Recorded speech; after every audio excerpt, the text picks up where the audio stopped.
আজকে আপনাদের সাথে শেয়ার করব কি করে ঠুডে মানকুনি পাতা দিয়ে নালি পাতা দিয়ে শিং মাছের ঝোল খেতে হয়। তো এই দেখেন, এইখানে ঠুডে মানকুনির পাতা আছে আর আছে নালি পাতা, এই যে। তো এইগুলা দিয়ে আমরা শিং মাছের ঝোল খাবো। এখানে পেঁয়াজ রসুন ভালো করে লাল করতে হয়, তারপরে কিছু মশলা দিবা বাকি। এই যে এতটুকু বাকড় দিতে হয়, 1 চামচ ফুল, বাদু পটলের ফুল আধা চামচ দিয়েছিল, তারপরে একটু দিয়ে পরিমাণ মতন হলুদ।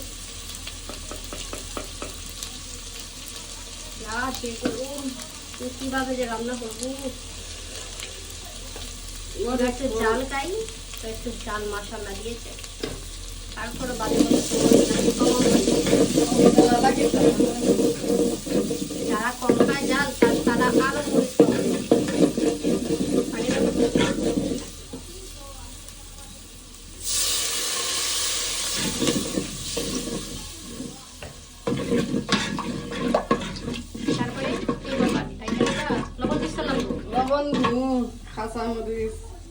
এই মাছগুলা শিং মাছের ঝোলের জন্য, এই এতগুলা মাছ অবশ্যই এই তরকারিতে দেওয়া হবে না, এই শিং মাছ দিয়ে আমরা হট্টে শিরাও খাবো।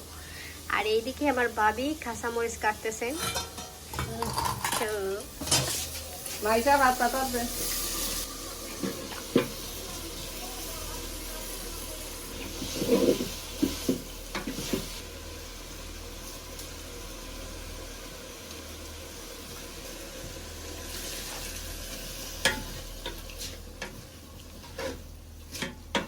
অল্প পরিমাণ ঝোল দিয়ে দেখে রাখতে হবে একটু সময়।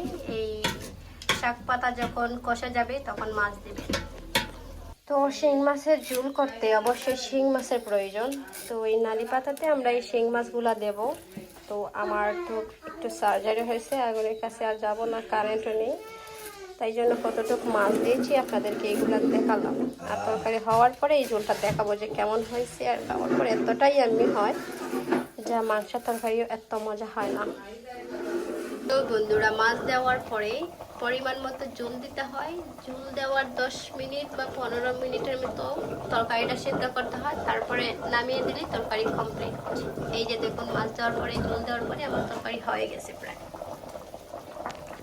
আমাদের নালি পাতা তরকারি কমপ্লিট হয়ে গেছে। তো তরকারি শেষ হওয়ার পরে আমরা পাতিল চেঞ্জ করে ফেলি। তো দেখুন নালি পাতা তরকারির রং, মাশাআল্লাহ অনেক সুন্দর, অনেক ইয়াম্মি কালার। তো বন্ধুরা, আমাদের শিং মাছের ঝোল 12 বাখরের সুরা, এটা আমরা আঞ্চলিক ভাষায় বলি। মানে এইখানে অবশ্য সব ধরনের সবজি পাতা হয় নাই, আমরা প্রায় সময় অনেক ধরনের সবজি পাতা দিই। এখানে শুধু ঠুনি মানকুনির পাতা আর নালি পাতা আছে। তো এই তরকারিটা আমার অনেক পছন্দের একটা তরকারি, এতটাই মজা হয় যা বলার বাহিরে। এই তরকারি হলে আর কোনো কিছুই আমার লাগে না, গরুর মাংস থাকলেও আমি এটা খাই না, আমি শুধু এটাই খাই, অনেক মজা।